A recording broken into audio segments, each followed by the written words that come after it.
प्रदेश की राजधानी जयपुर में कैब ड्राइवरों की हड़ताल जारी है। अभी ये जो मेरे पीछे भीड़ देख रहे हैं, आज इनकी मीटिंग थी। आगे क्या रणनीति बनानी है, क्या नहीं बनानी, अपनी रेट दरों को लेकर सरकार के सामने अपना पक्ष रखना चाहते, इसी को लेकर इनकी ये जमावड़ा है।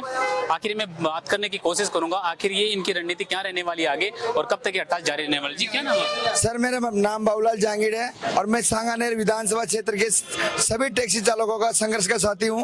और मैं सांगानेर इसलिए बोल रहा हूं क्योंकि हमारा जो विधायक है ना, वो राजस्थान का मुख्यमंत्री है, आदरणीय भजन लाल जी, और उसके होते हुए भी, मुख्यमंत्री के होते हुए भी ड्राइवर दर दर भटक रहा है। हमारी आवाज को सुना नहीं जा रहा और हमारी दर्द को समझा नहीं जा रहा। और हम आदरणीय श्री भजन लाल जी शर्मा मुख्यमंत्री राजस्थान से कहना चाहते हैं कि हम आपको सांगानेर से लाखों वोटों से जिताकर विधायक बना सकते हैं, मुख्यमंत्री बना सकते हैं, तो 2 मिनट में आपको उतार भी सकते हैं। इतना हम पावर रखते हैं क्योंकि हम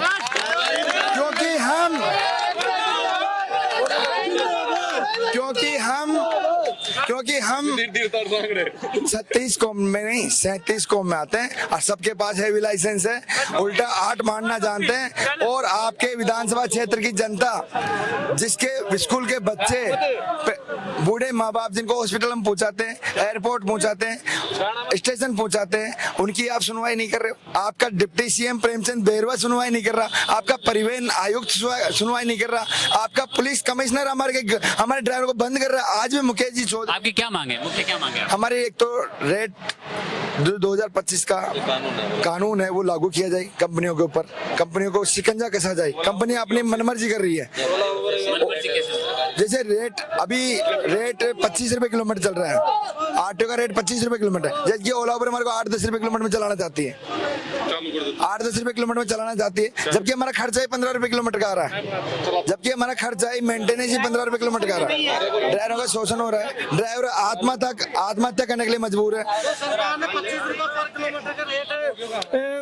रिवाइज करने के लिए बोला है, उसको तुरंत प्रभावी रूप से इम्प्लीमेंट करे। लेकिन आपके कुछ साथी गाड़ियां चला रहे बाहर, आपके कुछ साथी बाहर गाड़ियां चला रहे हैं, वो 2% चला रहे हैं। कोई 1-2% चलाने से कोई मतलब ये मत डिपेंड करता है कि कितना % बहुमत इस रेट रिवाइज का समर्थन करता है।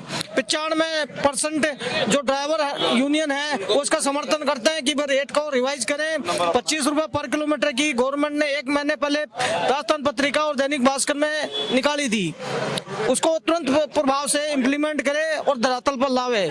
8-9 रुपए पर किलोमीटर में 60 रुपए की राइड आती है, 30 रुपए की राइड आती है, 40 रुपए की राइड आती है। कस्टमर बैठते 4 नंबर पे एसी चलाओ भैया, एसी गाड़ी तो आपकी बहुत गर्म है, तो हम कैसे बचाएंगे? 20 रुपए तक की भैया मैं ऐसे कहना चाहता हूँ कैब कंपनियों से, सरकार से, कि क्या है कि बुकिंग आती है हमारे पास, बुकिंग आती है 51 रुपए की आती है बढ़ते ही। पहले तो 100 से कम नहीं आती थी, अब बढ़ते ही 51 रुपए की बुकिंग आती है। अब किसी के पास 10 लाख रुपए की गाड़ी है, किसी के पास 15 लाख रुपए की गाड़ी है, कभी किसी की तो पन्नी भी नहीं उतरी गाड़ी से, है ना। और वो क्या करते हैं, कस्टमर आएगा ऐसे ताऊ में ऐसे करते आएगा, वो भैया गर्म क्यों है भैया, ऐसी क्यों नहीं चला रखी गाड़ी में, फिर हम बोलेंगे भाऊ जी चला रहे हैं, अब बैठो।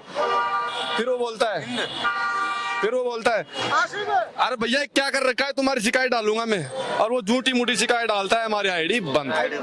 दूसरी बात, वो रास्ते में जाएगा, भैया यार सिगरेट पिला दो यार, फिर उसको पान की दड़ी पे रोकेंगे, फिर वो एक सिगरेट लाएगा, फिर बोलेगा यार भैया गाने चलाओ, म्यूजिक चलाओ, वो बोलेगा भैया यार थोड़ा कांच खोल दे और एसी चलने दे, उसके 51 रुपए।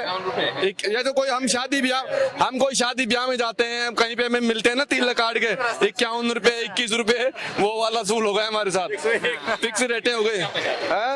51 रुपए हम जेब से तेल जला रहे हैं, कुछ नहीं बच रहा है 1 रुपए भी। उसमें से देखिए विडम्बना की स्थिति देखिए, इनके पास 51 रुपए की राइड आती है और जेब में कुछ भी नहीं बचता है। सर मैं ये कहना चाहता हूँ, कहीं एक दिन मेरा दोस्त है गाड़ी चलाता है रात को, अब एक दिन क्या हुआ उसके साथ है सेलेरो, उसके एक मैडम थी नशे में आई दुत्तों के, अब बाहर से उसको उठाया, अब उसने क्या किया कि गलत लोकेशन डाल दी रात को नशे पत्ते में उस मैडम ने। अब लोकेशन आई वहाँ को रामनगरिया थाने के पीछे कोई वो डाणी। आपकी मुख्य क्या मांग हाँ डाणी देखो सुनो वहाँ की लोकेशन आ गई। अब जैसे ही वो बंदा गया अंदर, मैडम तो बेहोश हो गई सीटों में, मैडम उठो वो मैडम तो बेहोश हो गई। अब वो बोले ड्राइवर कि मैडम उठो, घर आ गया आपका। मैडम ऐसे हो गई। अब वो उस स्थिति में वो ड्राइवर घबरा गया कि मैं इस मैडम का क्या करूं। थाने वाले नहीं सुनते। अब उसको बड़ी मुश्किल उठाई। इतने में तो वहाँ के बंदे आके कि पता नहीं चोर होगा कोई भी होगा, बेल्ट मार दी भैया, गाड़ी का शीशा टूट गया। सुबह हम रामनगर थाने में गए रिपोर्ट लिखवाने, तो हमको दमका दमकू के और वापस भगा दिए। हमको चलो रे भैया, नहीं सुनती पुलिस।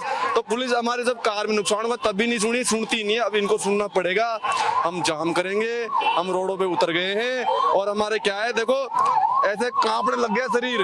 और हमें ना जो भी रास्ते में हम क्या है कल अभी वो वहाँ जाएंगे, जैसे अध्यक्ष साहब बोल रहे हैं सिविल लाइन जाएंगे, वहाँ बदन लाल शर्मा जी के वहाँ जाएंगे और वहाँ कूच करेंगे। हमारी गाड़ियाँ खड़ी करके लोक लगा के चले जाएंगे घर पे। अगर इनकी मांगे नहीं मानी जाती है तो भजनलाल जी के आवाज की तरफ ये कूच करने जा रहे हैं जी। हमारी मुख्य सिर्फ वही मांग है जो सरकारी रेट हमको दी जाए, और जो भाई अभी रोड पे चल रहे हैं हम उनको जोड़ने की कोशिश करेंगे, हमारे साथ लाएंगे धीरे धीरे। वो हर ग्रुप में एक बंदे मिल जाते हैं ऐसे।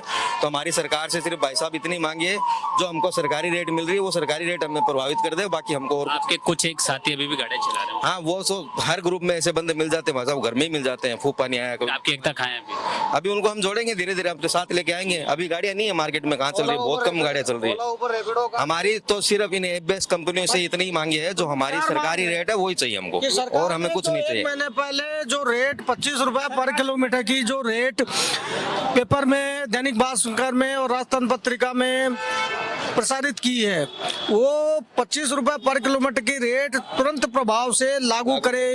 कंपनियां ओला, उबर, रैपिडो 3 प्लेटफार्म चल रहे हैं।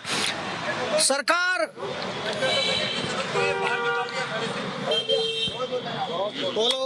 हमें तो इन तीनों कंपनियों एक बार इन जो ड्राइवर संघ की, कैब ड्राइवरों की जो यूनियन है, इनके अध्यक्ष से मैं थोड़ी बात करने की कोशिश करूंगा।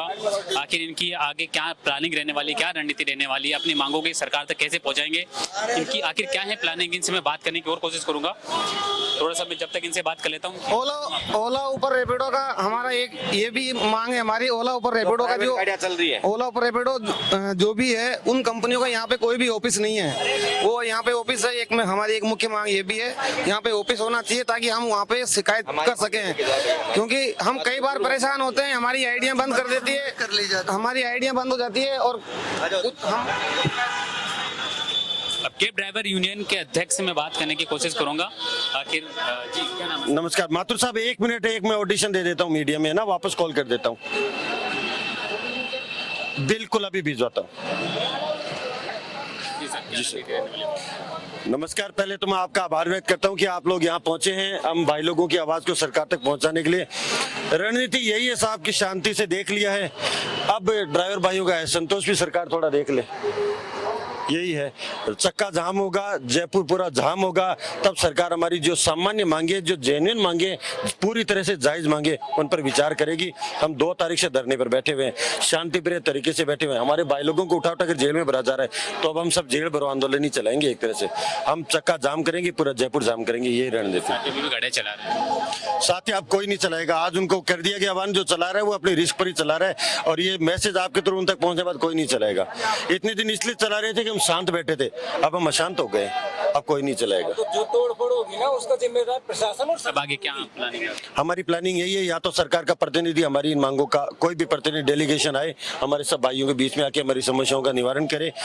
जो चीजें यथास्थिति पर हो सकती है वो तुरंत करे, और बाकी जो समय लगने वाला है तो उसका हमें लिखित में प्रोत्साहन लेटर दे कि भाई इतना समय लगेगा, हम इस पर कार्रवाई करेंगे, हम हमारा आंदोलन रद्द कर देंगे, खत्म कर देंगे। हमें कार्यालय चाहिए सभी कंपनियों के यहाँ पर, हमें नई रेट लिस्ट चाहिए, जो नवीन रेट लिस्ट है उसके अकॉर्डिंग सभी कंपनियों पर नियम से लागू की जाए, सुरक्षा कानून निर्धारित किया जाए, हमारी सुरक्षा सुनिश्चित की जाए, और ड्राइवर आयोग का गठन किया जाए। जैसे हमारी छोटी छोटी नई दरें लागू नहीं करे सरकार, नहीं करे तो फिर हम लागू करेंगे ना, रोड जाम करके, बस वही। आज हमारे साथ है ऑटो यूनियन, सभी यूनियन एक साथ है, bike union, auto, bike, car और कार मालिक, सभी राजस्थान टैक्सी, ऑल जितनी भी जयपुर की यूनियन है, सबका हमें समर्थन है। और हम सर्व सहमति से, खाली जयपुर ही नहीं, अब हमारे साथ पूरे राज्यों की यूनियनों का हमें समर्थन मिल गया है। दिल्ली से टीम रवाना हो चुकी है, छत्तीसगढ़ से टीम रवाना हो चुकी है, पूरे भारत की यूनियन है। अब हम जयपुर के अंदर हमारा मंच दिखाएंगे कि हम क्या है, हम हमारी ताकत दिखाएंगे। देखिए कैब ड्राइवर्स का गुस्सा जयपुर में फूट पड़ा है, अपनी मांगों को लेकर सड़कों पर उतर चुका है और सरकार को चेतावनी भी देते हुए कहा है अगर इनकी मांगे नहीं माने जाती है तो कल जयपुर की रोडें सारी चक्का जाम की स्थिति बन जाएगी और रोड को पूरा जाम करेंगे। एक बार मैं प्रेस नोट दिखाना चाहूंगा।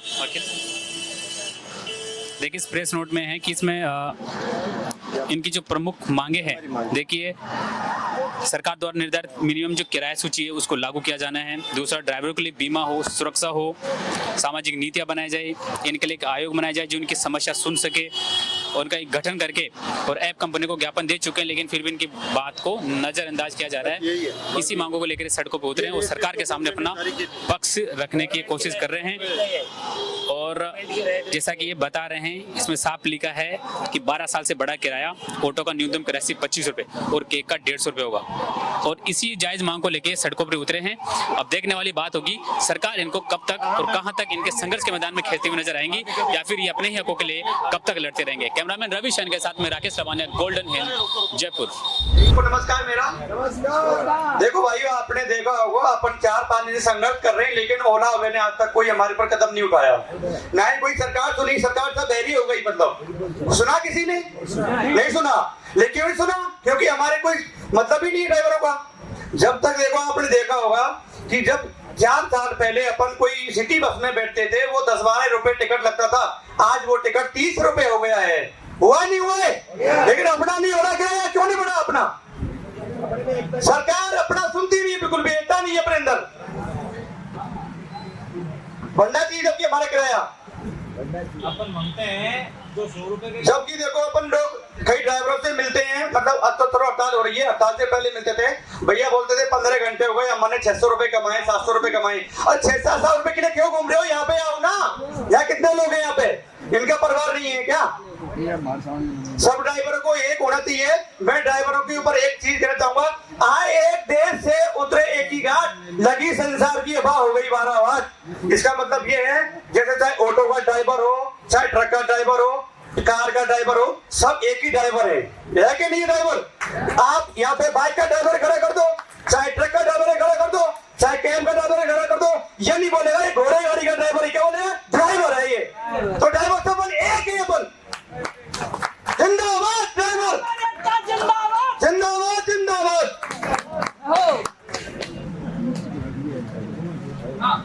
Thank you so much. Take your phone. So Pannalal ji, where are you? कहाँ हैं आप? देखो हम अंग्रेजी भी बोलना जानते हैं भाई, मैं भी कैब ड्राइवर रह चुका हूँ। ये मत सोचना कि अंग्रेजी बोलना जानता हूँ तो कैब ड्राइवर नहीं। यहाँ पर IIT पढ़े लिखे लोग ड्राइवर है भाई, जो 10-10 हजार करोड़ की कंपनियां खड़ी कर रहे हैं। हम सभी भाइयों को और स्टेज पर बैठे सभी हमारे पदाधिकारियों को भी मैं धन्यवाद देना चाहता हूं कि वो लगातार अच्छी मेहनत कर रहे हैं और हमारा हौसला अफजाई कर रहे हैं। और भाइयों, एक बात जो मेरे अभी बैठे बैठे दिमाग में आई थी कि जो नियम जो बने हुए हैं, सरकारों ने जो कानून जो बना है, वो एक ड्राइवर पे तो लागू होता है, लेकिन ड्राइवर जिस प्लेटफॉर्म पे चल रहा है, जिस बेस पे चल रहा है, उस पे वो लागू नहीं है। जैसे कि मैं बात करूं कि हम गाड़ी चला रहे हैं, कैब चला रहे हैं, अगर 10 मिनट के लिए अगर ये चोला अपने ऊपर नहीं हो तो पुलिस अपने को पकड़ लेगी। सवारी को आप 1 मिनट के लिए उतार रहे हो या 1 मिनट के लिए सवारी का वेट कर रहे हो, आपका तुरंत चालान बन जाएगा। वहाँ सरकार की पूरी निगरानी है। लेकिन जिस प्लेटफॉर्म पे हम चल रहे हैं, ओला उबर के साथ के अंदर चल रहे हैं, वो सरकार की नजर में नहीं है कि ओला उबर क्या कर रहा है, क्या नहीं कर रहा है। मतलब ये तक देखिए कि सरकार अपना लेटर तक उन कंपनियों तक नहीं पहुंचा सकती, क्योंकि उनका कंपनियों का पता ही नहीं है, वो हवाओं में चल रही, वो कैसे चल रही है, वो सरकार की नजर में क्यों नहीं है। ओला उबरों ने, मतलब रैपिडो ने, इन तीनों ऐप ने इतनी मात्रा में जो है प्राइवेट बाइकें लगा रखी है, पिछले 4 साल से 5 साल से चला रहे हैं। क्या वो सरकार की नजर में नहीं है? क्यों नहीं उस पर सरकार कार्रवाई करती है? जब एक ड्राइवर पे कार्रवाई कर देती है तो उन पे क्यों नहीं कार्रवाई होती है? इतने बड़े स्तर पे इतने लाखों बाइकें उन पे लगी हुई है, लेकिन कोई कार्रवाई नहीं है। हम लोग बार-बार सरकारों को ज्ञापन देते हैं, होता कुछ नहीं है। मंत्री जी ने ज्ञापन लिया और सीधा डस्टबिन में डाल दिया। तो ऐसा कब तक चलेगा? अगर ऐसा ही चलता रहा तो मैं बताऊं आपको, ये करीबन साल 6 महीने की बात है, हमारी जो गाड़ी है वो कबाड़ों में चली जाएगी या घर पे खड़ी रहेगी। अगर हम चाहते हैं कि हम अपने परिवार को पालने लायक पैसा कमाए, अपन 2 पैसा कमाए, जिससे अपनी जो जिंदगी है वो थोड़ी सी अच्छी बीते, अच्छी निकले, हम बच्चों की जो परवरिश कर सके, उनकी जो इच्छाएं हैं उनको पूरी कर सके, तो देखो हमें एक होकर के आवाज उठाना पड़ेगा। आवाज उठाने के साथ ही अगर आवाज से अगर सरकार मेरी गूंगी हो रही है, उनको सुनाई नहीं दे रहा है, तो हमें रोड पे उतरना पड़ेगा और उस सरकार को अवरुद्ध करना पड़ेगा, तब जाकर के उनको होश आएगा। इससे पहले हमने सैकड़ों ज्ञापन आरटीओ को दे दिए, सरकारों को दे दिए, लेकिन कुछ नहीं हुआ। अब इसलिए हमारा आक्रोश ये इसीलिए बढ़ता जा रहा है कि हमारी कोई सुनवाई नहीं कर रहा है, कंपनियों की तरफ कोई ध्यान नहीं दे रहा, हमारे ऊपर सारे लागू हो रहे, इसलिए ये गुस्सा है सब आज इस रूप में हमारे सामने दिख रहा है। तो मैं तो यही कहूंगा सभी भाई लोगों को, इसी तरह से एकता बनाए रखिए, एकजुट रखिए और अब कल से रोड पे उतर जाइए। धन्यवाद। बहुत बहुत धन्यवाद पन्नालाल जी का। पन्नालाल जी बहुत अच्छे से आपने बताया चीजों को। संजय शर्मा जी कोई है? संजय शर्मा आप बोलना चाहते हैं? आइए भैया, आप लोगों का मंच है, समय की सीमा है, नहीं तो पूरा दिन बुलवाते हैं यार, हम तो क्या है, हम तो थके में ऑलरेडी। समय की सीमा है और पैसा भी लग रहा है भाई, अभी तो वित्तीय प्रबंधन भी हमें करना पड़ेगा कि पैसा कहाँ से लाए आगे कोई भी संघर्ष को पूरा करने के लिए। आप सभी बड़े भाइयों को, बाऊजी ताऊजी जो भी है, मुझे सबको नमस्कार, राम राम। क्योंकि मुझे नहीं लगता अब तक मैं आप लोगों के बीच में बैठा हूँ, मुझे यही लग रहा है कि सबसे छोटी उम्र का मैं ही हूँ। इस संगठन में हम लोग इकट्ठा हुए हैं, तो मुझे अभी तक इस चीज का कोई अंदाजा नहीं लग पा रहा है कि हम किस कगार पे खड़े हैं या कहाँ जाने वाले हैं। मेरे कहने का मतलब यह है कि हमारी लड़ाई सिर्फ ओला, उबर, रैपिडो या फिर अन्य और किसी कंपनी से ही नहीं है मेरे बड़े भाई लोगों, सरकार से भी है। फिर तीसरा दुश्मन हमारा कौन है? हमारे अपने ही लोग जो कुछ रोड पे कमा रहे हैं। ये गांव, ये हमारा संगठन मुझे ऐसे गांव की तरह नजर आ रहा है जिसमें आधे लोग तो बहुत अच्छे तरह से बिलोंग कर रहे हैं, खा रहे हैं, कमा रहे हैं, और एक आधी जगह पे आ गई है भुखमरी कि क्या किया जाए। तो मैं आया यही जानने के लिए हूँ कि यहाँ क्या होगा, क्योंकि सारथी का अर्थ महाभारत में भाई लोगों ये है कि एक सारथी तो वो थे श्री कृष्ण जिन्होंने भगवत गीता करवा दी, महाभारत करवा दी। आप थोड़ा समय दीजिए मुझे प्लीज। सुन रहे लोग, लाइव जा रहा है, 1 करोड़ लोग देख रहे हैं। तो भैया सारथी हम एक ही सारथी के बारे में जानते हैं, श्री कृष्ण के बारे में। वो श्री कृष्ण जिनकी वजह से गीता हो गई, महाभारत हो गई। एक सारथी मैं आपको और बताता हूँ, उनका नाम में था शल्य। जब महाभारत हुई ना, तो जितने भी थे लड़ने वाले सब में सारथी थे, तो एक थे शल्य। वो शल्य सारथी ऐसे थे तो पांडवों के मामा, मगर साथ किसका दिया? दुर्योधन का। तो हमारे अपने भाइयों में कुछ ऐसे लोग हैं जो उबर कंपनी वगैरह इनका साथ दे रहे हैं। और ना भाई लोगों, हमें पीछे नहीं हटना है। मैं 4 दिन हो गए, आप लोगों ने कहा, मुझे बड़े भाइयों ने कहा कि ऐसा नहीं करना है, किसी के संग मारा पीटी नहीं करनी है, कुछ नहीं करना है। मैं स्मारक भवन पर भी मैं कुछ कहना चाहता था, मुझे नहीं मौका मिला, कोई बात नहीं। पर आज अंतरात्मा कहने लगी, एक बार हाथ खड़ा कर विजय और कह कि मुझे अपने दिल की बात रखनी है।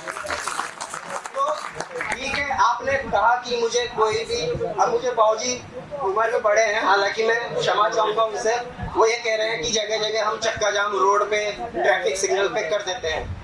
मुझे वो व्यवस्था भी कुछ अच्छी नहीं लग रही है। मैं सबसे छोटा हूँ, लेकिन अपने दिल की बात रखूंगा कि चक्का जाम भी मुझे अच्छा व्यवस्था नहीं लग रहा है। अगर करना है तो पूर्ण व्यवस्था यही होना चाहिए कि पूर्ण रूप से चक्का जाम हो। पूर्ण रूप का मतलब, हम अगर आज रैपिडो नहीं चल रही है तो कम से कम पब्लिक को भी पता होना चाहिए कि रैपिडो क्यों नहीं चल रही है। हम ही लोग जानते हैं कि रैपिडो वगैरह हमारे साथ क्या कर रहा है, क्या नहीं कर रहा है। हम 4 दिन हो गए भाई जी, आप यकीन नहीं मानोगे, मैं आपसे सबसे छोटा हूँ। मैं 4 दिन विद्याधर नगर जोन में अपने साथियों के साथ रहा हूँ। अभी भी आपको एक वीडियो रिकॉर्डिंग में आपको सुनाता हूँ। आप ये देखिए कि हमारे साथ क्या हो रहा है। शल्य मामा जी मत सुनना, क्योंकि शल्य मामा जी का कोई अधिकार नहीं है पांडवों का साथ देने का। ठीक है भाई लोगों, बहुत बहुत धन्यवाद, आपने स्टोरी से समझाया। थोड़ा मर्यादा बना के रखिए।